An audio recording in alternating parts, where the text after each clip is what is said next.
Hey everyone, today we're going to tackle some of the absolute trickiest words in English. You know the ones. They sound exactly the same, but mean something totally different. Ready to get your ears tuned up? So, have you ever gotten tripped up by words like see and see? Or maybe right and right? Don't worry, it happens to everyone. But you know what? After today, that confusion is going to be a thing of the past. Okay, so these tricky words have a name. Homophones. It's a cool word, right? It actually comes from Greek and literally means same sound. Makes perfect sense. So let's dive right in. We're going to master 10 common sets with a super simple listen and repeat. Just say what I say. Okay, here we go. Let's start with our very first sound. I want you to listen real close and then say it right back to me. Ready? It's wait. Go on, give it a shot. Wait. Nice. So that single sound, wait, actually gives us two different words. First, there's wait, like when you have to wait for the bus, and then there's weight, like how heavy something is. See? Same pronunciation, but totally different meanings. All right, you're getting the hang of this. Let's do another one.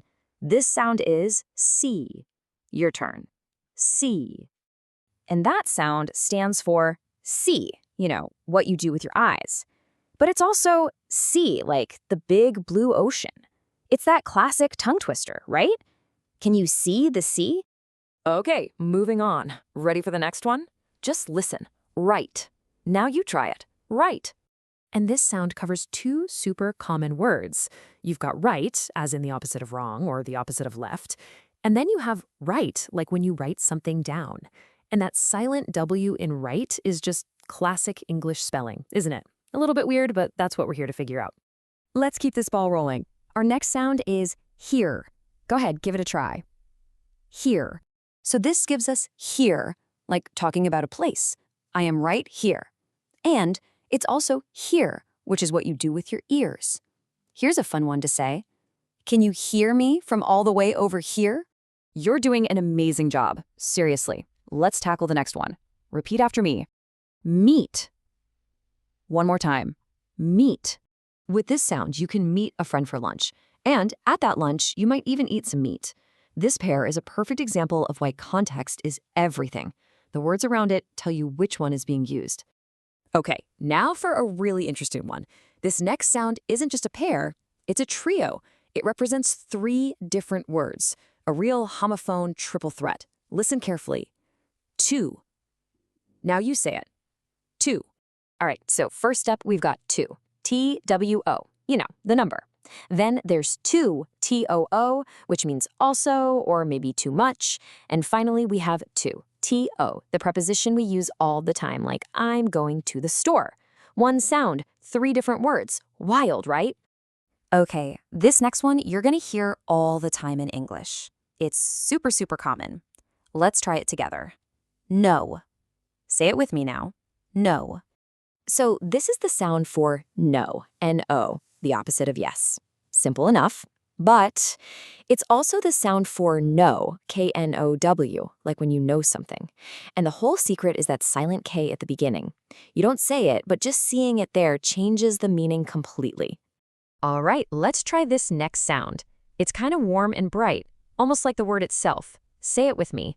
Sun. One more time for good measure. Sun. And this sound gives us sun, S-U-N, that big star in the sky.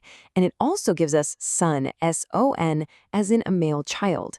I mean, could those two things be any more different? But they're hiding in the exact same sound. This next one might actually surprise you a little bit, especially when you see the spelling. The sound is one. Go on, you try it. One. Believe it or not, that's the sound for the number one, spelled O-N-E. Looks nothing like it sounds, right?